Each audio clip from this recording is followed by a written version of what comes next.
As blog 24 চ্যানেলে স্বাগত। সুপ্রিয় দর্শক, আশা করি আপনারা ভালো আছেন, সুস্থ আছেন এবং নিরাপদে আছেন। আপনারা জানেন যে আমরা ইতিহাস, ঐতিহ্য এবং সংস্কৃতি নিয়ে বরাবরই কাজ করে থাকি। এরই ব্যতিক্রম নয়। আজকে একটি ঐতিহ্যবাহী একটি জায়গা দেখাতে চলেছি যা সকলের কাছে সুপরিচিত।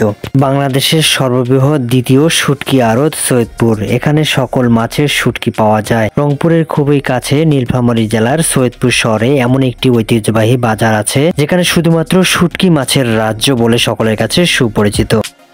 শুটকি মাছ সকলের কাছে প্রিয় একটি খাবার। অনেকের বাড়িতে প্রায় দিনেই শুটকি মাছ রান্না করা হয়, আর সকলের কাছে মাছের ভর্তা সবচেয়ে মজার একটি খাবার। শুটকি মাছ বাঙালির একটি ঐতিহ্যবাহী খাবার। এখানে অনেক ধরনের শুটকি মাছ পাওয়া যায়, যেমন পুঁটি মাছের শুটকি, চেলা মাছের শুটকি, মায়া মাছের শুটকি ইত্যাদি।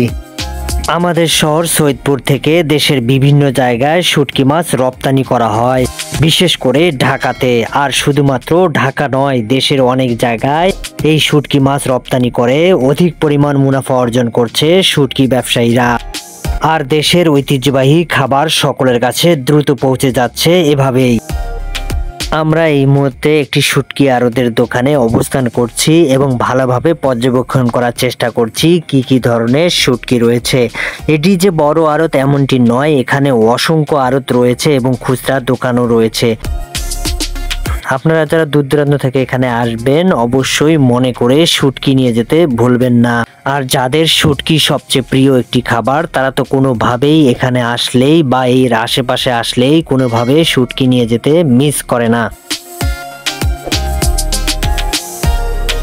মাছের আকার ও আকৃতি অনুযায়ী শুটকি মাছের দাম নির্ধারণ করা হয়।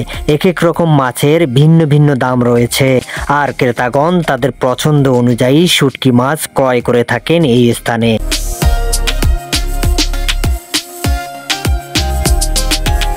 সুপ্রিয় দর্শক, আজ বিদায় নিচ্ছি। দেখা হবে নতুন একটি ভিডিওতে। সে পর্যন্ত সুস্থ থাকুন, ভালো থাকুন, নিরাপদে থাকুন। অবশ্যই এএস ব্লগ 24 চ্যানেলের সঙ্গে থাকবেন। সকলকে ধন্যবাদ জানিয়ে এখানেই শেষ করছি। খোদা হাফেজ।